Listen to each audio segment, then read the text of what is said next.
Well, good afternoon, everyone, and thank you very much for inviting me to come here and talk to you this afternoon. So I work for the Health Information and Quality Authority. I'm seconded from the university to the authority. Just by a little bit of history, the authority was established in 2007. It had worked operated on an interim basis for about 2 years before that, but on a statutory basis in 2007. We are responsible for monitoring standards in health and social care, but we have a number of other functions as well. So I'll just go through the different functions because it's kind of unusual in an organisation which I think most people in the public and the media in Ireland regard HIQA, that's the short form, HIQA, as a regulator and the watchdog. But we have other functions as well, and I think it's particularly important in the light of what I'm going to say about some of these other functions.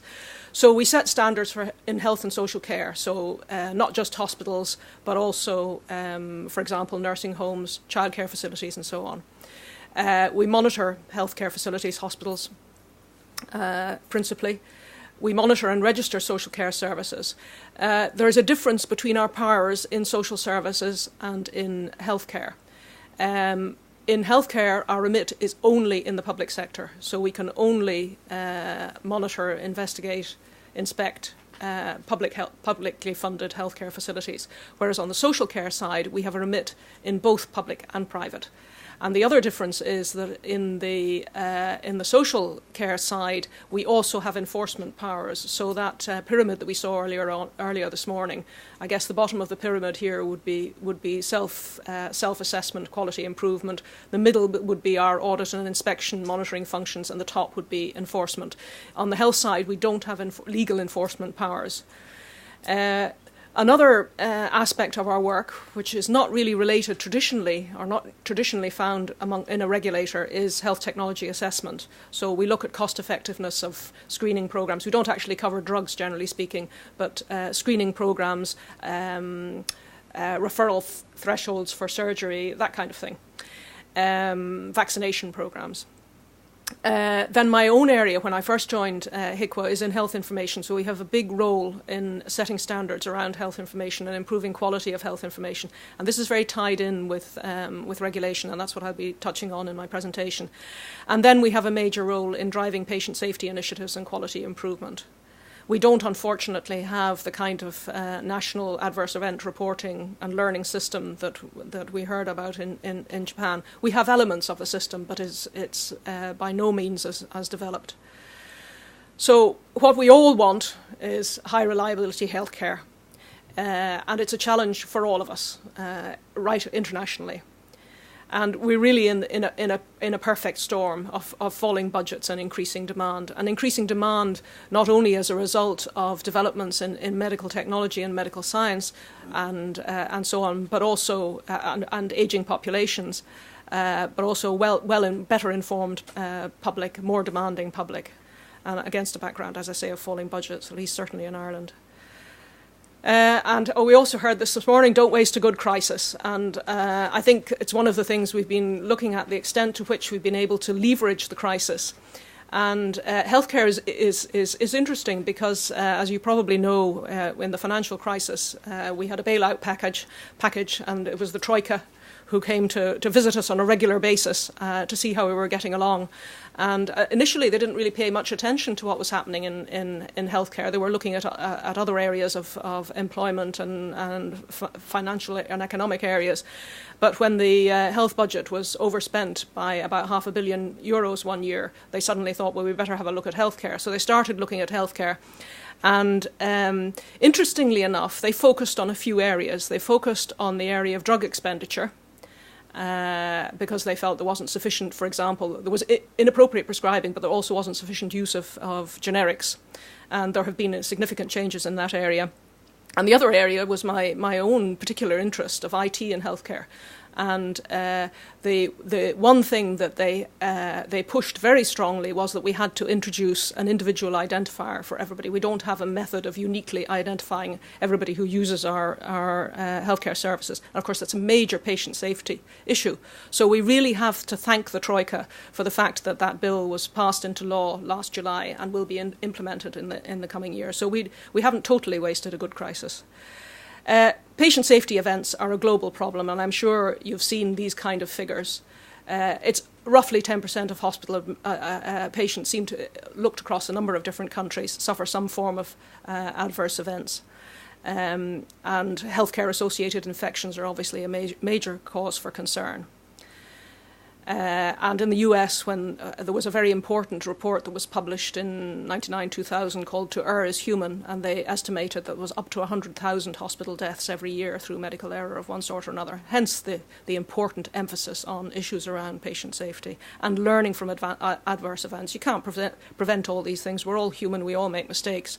But we must focus on the ones that are preventable, and we must learn from the ones that happen. So what are the key ingredients? Well, we need person-centred services. The service user, the patient, has to be at the heart of our services. We need an open and transparent learning culture. This is really important. I think we heard about that too from the previous speaker. It's so important to learn from adverse events when things go wrong. Very strong leadership, governance and accountability, and team working. A lot of the international studies would show the importance of having clinicians involved in executive management, and you have to have an appropriately trained workforce. And quality assurance, both internal and external, so both the self-assessment piece and also the external quality and control through and inspections through regulators. And, of course, information management and measurement is absolutely critical. So the systems and processes are only as good as the people who work within them. And the key elements, leadership, communication, relationships, behaviours, multidisciplinary team working, it's all about creating the right kind of culture to deliver safe and effective services. And there are lots of examples of where these things go wrong. For example, it's a real example of a behavioural problem. An elderly woman arrived was admitted to accident and emergency with a broken hip. And she was elderly and she had a lot of other medical problems. But the consultant in elderly care didn't get on with the orthopedics surgeon who was dealing with the patient. So he refused to refer her to the elderly care specialist. And so until the new person came in on Monday, the other team took over on Monday, with the result that her condition deteriorated and she didn't have her hip operated on for a considerable period of time. Another example in terms of relationships, like in a hospital in South Wales not so very long ago, they had to close down an operating theatre because the atmosphere between the members of the team was so toxic that it actually threatened patient safety. And many, many other examples. So the whole culture and environment are very, very critical in providing an environment where we can deliver safe and effective care. So what's the role of regulation in all of this? Well, it's a very important driver in quality and safety. It acts as an impetus to recognise good practice and address poor performance. We're really only at the relatively early stages of regulation in the health sector here. We've been more active in the social care sector in the early part of the establishment of HIQA. What we have been doing, though, on a regular basis is hygiene inspections of the hospitals. And we do recognise that there are many, many hospitals that have made very, very significant improvements over the last few years. But we also find poor performance, and we expect that poor performance to be addressed. In the healthcare, in the social care arena, it's very important that we act as a gatekeeping function. So new nursing homes and so on that are opened, we want to make sure that the people who are responsible for delivering the services and managing the nursing home are suitably qualified and can provide safe and appropriate care. And it should be the regulation should be fair, proportionate, risk-based, and objective. And here's where information becomes a really critical factor. Good quality information is absolutely critical. It's critical for within the service, if you want to see how well you're doing, your self-assessment and so on. Unless you gather information and monitor what you're doing, you can't know. It's extremely important in terms of providing reassurance to the public, and I was very pleased to see how much all the reports in Japan are made public. It's really important that this is an open and transparent process. From the regulator's perspective, we can't be everywhere. We have 600 nursing homes, which we have to register and re-register on a 3-year cycle. We have about 50 hospitals. We can't be everywhere all the time. So what we need to do is identify those service providers that are posing a risk to patients. And we need to concentrate our efforts there. We shouldn't ignore the rest, but we should be looking at, for example, things like adverse events reporting, all these and information that we might gather, concerns that we might get from the members of the public. We have to pull all this information together and try and identify those areas where we need to probe and investigate further. And there's certain sometimes the culture is, well, if I don't gather the data and I don't look at it, then I don't have to worry about it. But if you have the data, you actually have to do something about it, and you have to look at it. In the Irish system, information flows the wrong way. Information flows the wrong way. It flows relatively well up and down the different sectors. So up and down, emergency care, acute care, community care, and so on. But the patient's pathway goes across all of these, and the information does not accompany the patient along that pathway very effectively. And that's a real patient safety issue, because it means that the clinician in a certain situation does not have the most up-to-date information available to them to make key decisions. So information flows the wrong way, and that threatens patient safety, and of course increased costs, because if you haven't got, for example, the results of critical investigations, you have to repeat the investigations, and therefore that results in increased costs. So information and regulation, we have to use the information to identify risk, a sort of business intelligence type function. And that information is going to come from many different sources. It'll come from national reporting systems. It'll come from internal information that we might have in our possession as the regulator. And we recently completed a study of how other regulators internationally and quality improvement agencies use information. What sort of information do they get? Where do they get it from? Do they have a huge, big data analysis function, or do they outsource that? How do they deal with business intelligence? What sort of identifiers, indicators do they look at? And it was absolutely fascinating. They said, uniformly, the regulators said there are two indicators that are the most important for us in terms of determining whether a provider is delivering safe services. And one of them was patient and staff experience surveys, and the other one was financial management. Can they stay within their budget? And if they can stay within their budget, if they can manage the money, then they probably can manage other things as well. That was kind of the thinking behind that. But the patient and staff experience surveys are absolutely critical. There was a very bad. It wasn't a single adverse event. It was a series of appalling care delivery standards in a hospital in the UK, Mid Staffordshire Trust, and there were major public inquiries into what happened. Approximately 500 patients died over a period of time, and they basically ignored all the information. There was plenty of information that was available to indicate both to the regulator and to the hospital itself that the services were unsafe. But people weren't looking at it, or they were saying, oh, well, the information isn't quite right, and they were fiddling the figures and doing all sorts of things. So you need to concentrate on the quality of the information, and you need to use it. And I think one of the lessons that the Care Quality Commission, the regulator in the UK, learned, there were many lessons it learned from the Mid Staffordshire inquiry, but one of the ones that was most important was they had an incredibly sophisticated risk assessment rating for hospitals. It had something like 180 different variables of data that they got from thither and yon, and they put it into this incredibly elaborate statistical model and come out with a risk, a sort of number as to how risky the services were. And it didn't really pick up mid-staffs properly. They've now greatly simplified their risk rating to look at what are really the key indicators, because you can get kind of bamboozled with all these different indicators. So focus on the ones that are really important. So coming back continuing on with the information theme and the idea that there's a patient pathway here, there's also an information pathway. So we're talking about the information going with the patient from the community into acute services and then back out into the community, and it's a cycle. And it's also the important part of the cycle. We tend to focus on our healthcare system on treating illnesses rather than on prevention and promotion of healthcare. And so the information pathway also has to look at information that is aimed at keeping people well and keeping people out of the healthcare system, because that's a good way to try and manage the increasing costs. So it has to be very truly person-centred, focused on the individual.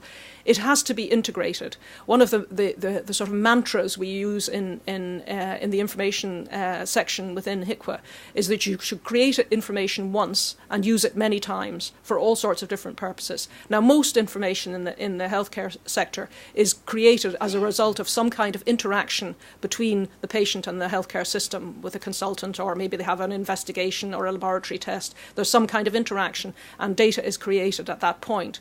And that information is used to support safe care delivery. But that information should also be used to sort of move up the chain for self-assessment, for clinical audit within the provider, also used by the regulator, also used for perhaps case mix and reimbursement, and then ultimately used for population and public health. So create once, use many times is important. Sort of principle, and it should be standards based, because we have to be able to share this data across all the multitudinous different systems that there are in healthcare. So we need to use standards in order to ensure that information can be shared and shared accurately. It's interesting when you look at, this is not my diagram, I got this from Tom Ferguson. If you look at what is often called industrial age medicine, where self-care, the sort of bottom of the pyramid, is not really part of the picture at all.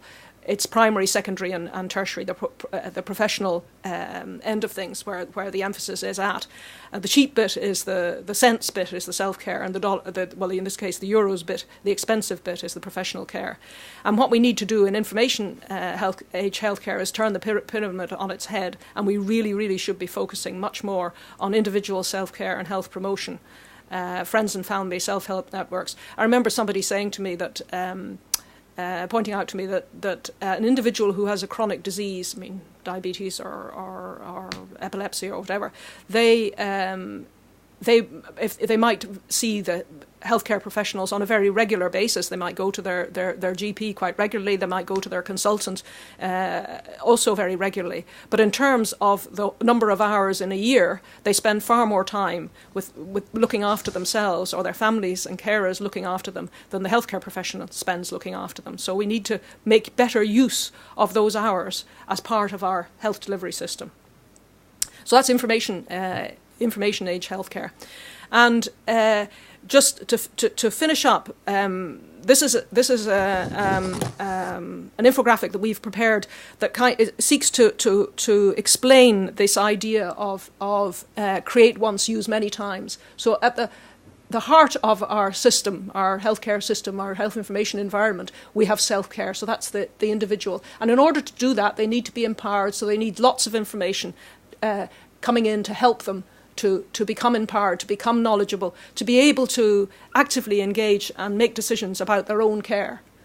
So they're right at the heart. Then around that we have primary and community care, so screening, public health, vaccination programs, healthy lifestyle, the pharmacy and so on. And there's secondary use of that data that will go on for research, planning and monitoring. And then outside that we have diagnostic services, secondary care and so on. And then we have tertiary care and the specialist services out there. And there's lots of primary use of data that will go in across these different sectors. So they'll all be using it to deliver care to our patient in the middle. But all of this data should be available for secondary uses, for all these other purposes. It's really very, very important. And in Ireland, as in most other countries, that's not what currently happens. Our secondary information sources, we always collect the data separately, and we have a lot of duplication and extra effort and extra cost as a result, and even more importantly, poor quality, or let's say highly variable quality. And the result of that highly variable quality, therefore, is not being able to use the information as effectively as one might in order to address patient safety, quality, efficiency, and cost effectiveness. So that's sort of HIQA and the link between information and regulation in a nutshell. Thank you.